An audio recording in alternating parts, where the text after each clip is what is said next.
Jogo muito fácil, né? O Palmeiras controlou o jogo todo.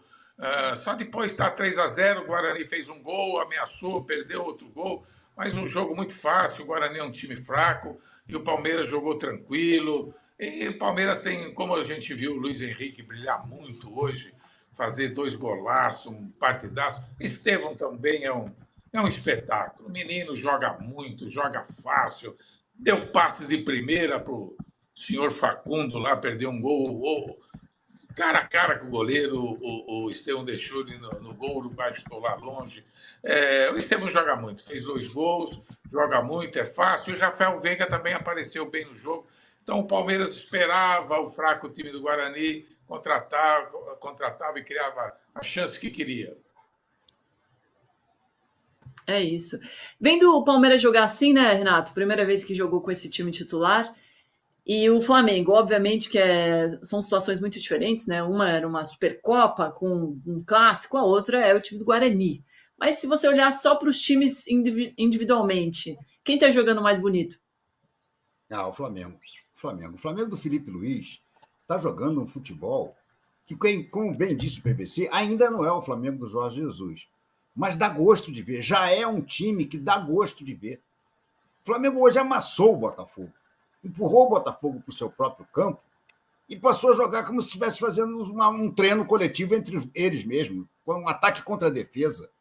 Sabe? Isso num campo que teve molhado o tempo todo, teve um determinado momento que o jogo teve que parar, ficou parado 1 hora e tanto por causa de tanta chuva. E o Flamengo tocava a bola como se estivesse num gramado sequinho, espetacular. Dá gosto de ver esse time do Flamengo. Claro que ao botar hoje os titulares, o Palmeiras jogou bem. O Palmeiras voltou a jogar bem, até porque tem um jogador que ninguém tem. Talvez o Santos agora, se o Neymar voltasse a jogador. O Estevão é um jogadoraço. Agora, o prazer que dá ver o Estevão jogar, ao mesmo tempo, para os palmeirenses, deve ser um motivo de preocupação. Porque o Estevão vai embora no meio do ano. Imagina esse time do Palmeiras agora, com todos os titulares, mas sem o Estevão. Ele perde o grande brilho, ele perde a diferença. Né? Então, eu acho que o Palmeiras está jogando menos do que o Flamengo, mas tem um jogador extra-série. Mas esse jogador extra-série vai embora no meio do ano. Quero ver o que vai acontecer. O nosso Facundo Torres, até agora, está fazendo vestibular para Flaco, né? Não está fazendo diferença nenhuma, já está no mesmo caminho que os outros todos. Né? Então, eu ainda não. Vamos ver o Paulinho, quando o Paulinho puder jogar. Renato, vestibular para Flaco é maravilhoso. Vestibular para Flaco, né? Facundo Torres e Flaco Lopes, né? Separados no nascimento. A gente está vendo aí os melhores momentos desse 4-1 no Brinco de Ouro. O Palmeiras pressionou logo no começo, né? O Guarani teve muita dificuldade para sair com a bola. Antes dos 10 minutos, o Richard Rios fez de cabeça. Daí, logo depois, o Maurício aproveitou justamente um vacilo da zaga, da saída de bola. Aí fez o segundo. Aí o Guarani ainda chegou algumas vezes no ataque, mas não foi muito efetivo. E aí o Palmeiras fez mais um antes do intervalo, gol anulado pela posição irregular do Estevão. E aí, aos 12 do segundo tempo, mais um vacilo mais um vacilo da zaga do Guarani. O Estevão deixou barato, fez o dele 3-0. Depois, o Deni Júnior descontou 3-1 e o Piquerez ainda fez o quarto 4-1 aos 40 do segundo tempo. Dava a impressão que o Estevão estava querendo muito, Bodão, marcar um gol. Primeiro dele na temporada, você acha que agora tira o peso e ele deslancha de vez? Eu acho que não tinha peso nenhum para ele, viu? Ele joga muito fácil. Quando não faz gol, ele bota os companheiros na cara do gol. É só bom lembrar que o Palmeiras goleou um time que já foi campeão brasileiro, que tem uma bela história, mas foi rebaixado da Série B no ano passado, né? É um catadão lá de gente nova, alguns veteranos e tal, mas é um time não vai longe no campeonato. Um time muito fraco em comparação com o Palmeiras. Agora, falando naquela comparação que você perguntou para o Renato, o Flamengo tem um elenco pronto. O Flamengo tem um elenco de jogadores consagrados, de jogadores experientes e de jovens promessas que já foram bem em outros lugares. O Palmeiras não, tem uma meninada ainda para se firmar. Tal. Para mim, não há comparação entre os elencos. E gosto também do estilo do Filipe Luiz. Gosto mais do estilo dele do que o do Abel, apesar do belíssimo trabalho do Abel. Ver jogar, prazer de jogar, time que joga para frente, junto que marca adiantado. O Flamengo dá gosto de ver jogar. Acho que nesse começo de ano o Flamengo está pintando aí como uma força mais poderosa, muito mais do que ele foi no ano passado, que ganhou a Copa do Brasil e tal, mas não convenceu muito. Agora, se a gente incluir só os times paulistas vamos incluir o Santos também, né? Porque venceu aí o Clássico. Então, a gente colocando os 4 grandes paulistas, quem está dando mais gosto de ver, Renato? Incluindo os 4 paulistas ou sem o Flamengo, fora? Só os 4 paulistas.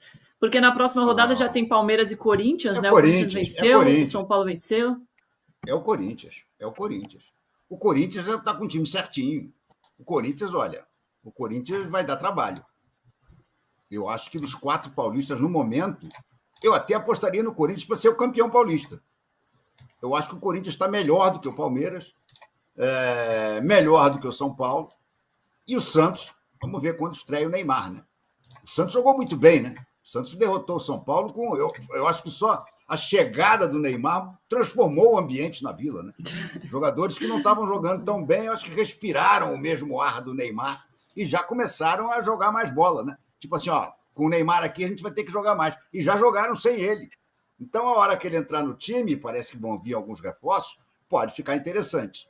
Mas, no momento, se eu tivesse que apostar agora, quem vai ser o campeão paulista? Eu botaria as minhas fichas no Corinthians. Eu falei que o São Paulo venceu, né? O Santos venceu, desculpa. Bodão, você tá com o Renato? Você apostaria suas fichas no Corinthians? A gente tá falando de Santos animado com o Neymar. Eu gostaria de ter essa confiança do Renato, mas eu acho que Palmeiras, Corinthians e São Paulo estão ali quase todos no mesmo patamar. O Corinthians tem o Garro também está sentindo muita falta dele, parece que volta já no primeiro jogo da Libertadores, ou então contra o Palmeiras na próxima quinta-feira, que também é uma outra expectativa. O Garro faz muita falta, apesar do Coronado vir jogando bem, ontem fez um grande jogo. O Coronado finalmente está justificando o que ganha, a fama com que ele chegou, mas esses 3 eu vejo o Santos um pouco abaixo. Eu vejo que o clima ontem foi espetacular, o clima muda o comportamento dos jogadores, não há dúvida disso, e o Santos teve uma bela vitória, debaixo de um temporal tremendo, que também muda um pouco as coisas, mas foi uma bela vitória do Santos. O Neymar, para mim, continua uma grande incógnita. Ainda eu tenho muitas dúvidas se ele vai ajudar. No aspecto da animação, já está ajudando. Agora, eu queria ver ele em campo ainda. Faz 2 anos que eu não vejo o Neymar jogar bola. Mas agora no Clássico, Renato, você falou que o Corinthians é o favorito ao título, mas e no Clássico contra o Palmeiras, no Allianz Parque? Eu continuo a achar que está mais para o Corinthians. Pelo futebol que o Corinthians vem jogando, eu acho que está mais para o Corinthians. Agora, o fato de ser no Allianz, o Corinthians já ter jogado hoje com o time titular, eu acho que vai ser um belo jogo. Tem tudo para ser um belo jogo. Mas eu não vejo nenhum... Resumindo, é o seguinte, eu não vejo nenhum time jogando um futebol melhor do que o Corinthians em São Paulo. Ninguém, sabe? O Corinthians já fez algumas partidas que deram gosto de ver. Sabe? O Depay, o Coronado, como bem disse o Marco Antônio, o Coronado finalmente está começando a jogar alguma bola. A gente imagina que com a volta do Garro isso aí vai melhorar ainda mais. Eu acho que o Corinthians, para mim, tem um leve favoritismo contra o Palmeiras no Allianz. Se não fosse no Allianz, se fosse na Neoquímica Arena, eu diria que o Corinthians era bem favorito. Eu acho que no Allianz também a gente fica mais complicado para o Corinthians. Jogou no sábado, né? Jogou ontem. Venceu o Noroeste por 2-1. Você acha que, mesmo com os titulares jogando ontem, Bodão, nesse confronto, no Allianz, quem que é o favorito? Quem vai vencer? Vamos colocar lá. Quem você aposta suas fichas, Bodão? Olha, o Corinthians do meio para frente realmente tá muito bem. Mas contra o São Paulo e outros jogos, o Corinthians ali está cá na quarta zaga, o próprio zagueiro central que começou muito bem, o André Ramalho, não está tão bem. A defesa do Corinthians não é lá essas coisas. sabe? O São Paulo tem uma defesa melhor, o Palmeiras tem uma defesa melhor. Então, eu tenho ainda um pouco pela falta de bons jogadores na defesa. Nas outras posições, o Corinthians está bem mesmo. Então, eu acho que é um jogo, o derby aqui é sempre jogo difícil. Palmeiras e Corinthians, um saudoso cronista esportiva do passado, aqui em São Paulo, Mário Moraes, falava assim: você pode entrar no Pacaembu de olhos vendados, você não sabe onde você está, te levam num Pacaembu, te botam lá dentro no jogo Corinthians-Palmeiras, a pessoa vai falar, é Corinthians e Palmeiras aqui. É o clima.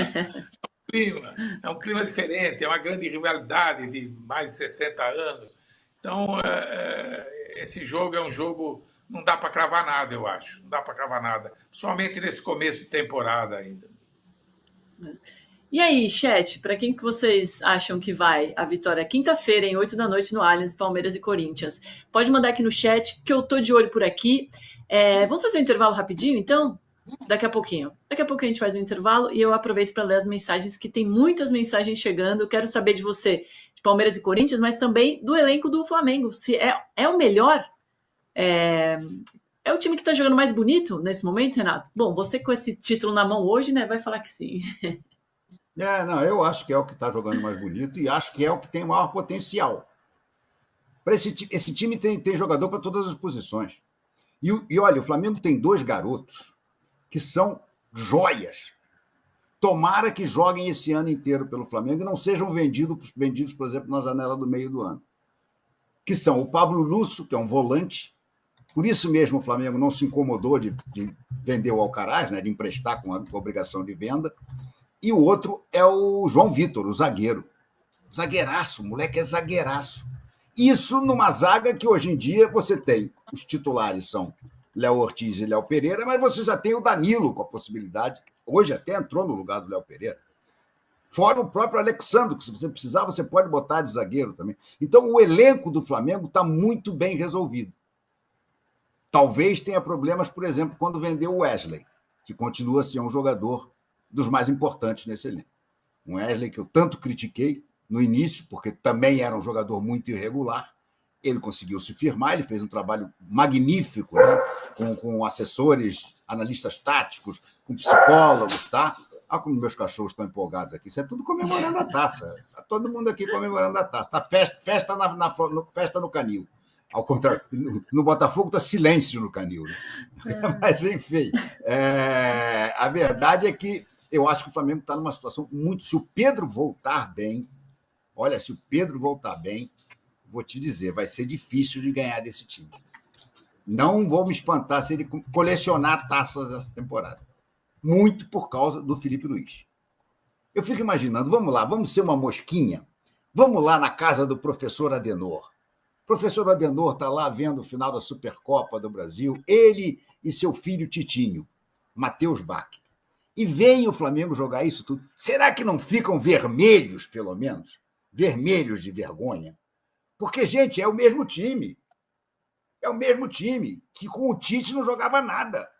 Aí o Felipe Luiz chega lá, troca o Fabrício Bruno pelo Léo Ortiz, transforma o Wesley em titular absoluto, que antigamente com o Tite alternava com Varela, tá? Passa a jogar com um ataque diferente, com uma dupla de centroavantes e coisa e tal. E o time se transforma. Sério, na boa. Eu, se fosse o Tite, hoje em dia, parava de ver jogo do Flamengo. Deve estar fazendo mal a ele, gente. Ele deve estar dizendo, ai, meu Deus, quanto mais esse time joga, mais mal na foto fico eu. Bodão, tá ruim para o Tite nesse momento, o Flamengo jogando assim? Não há a menor dúvida. Bodão, vou fazer um suspense. Vou chamar um intervalo. Na volta, você responde essa pergunta. Já. Tá legal. Mas a gente segue ao vivo aqui no YouTube e aí nesse momento é um momento maravilhoso para você brilhar aqui, que eu vou ler os comentários, os melhores, são muitos, hein? Então já agradeço aí. Dudu Campos mandando aqui, ó, Bruno Henrique é muito ídolo, esse é um verdadeiro ídolo, nunca desrespeitou o Flamengo. Ele mandou aqui não vou falar o que ele falou, mas era contra o Gabigol. Já dá pra gente usar assim, Renato? O Bruno Henrique teve, vamos ser justos, o Bruno Henrique teve a melhor atuação dele em muito tempo. Há muito tempo que o Bruno Henrique não jogava o que jogou hoje. Hoje foi de novo o Bruno Henrique de 2019, gente. Porque não foram só os 2 gols. Ele criou diversas outras oportunidades. Ele teve uma oportunidade pela ponta esquerda, que ele dá um drible daqueles que o Armando Nogueira dizia que era sobre um lenço de papel, de pano. Ele dá um drible na linha de fundo e sai na cara do gol e toca para o Gerson. Aí o Gerson toca, o goleiro espalma, o John espalma. Então, cara, a atuação do Bruno Henrique hoje foi realmente uma atuação de um jogador decisivo. Aliás, ele é um jogador de grandes decisões.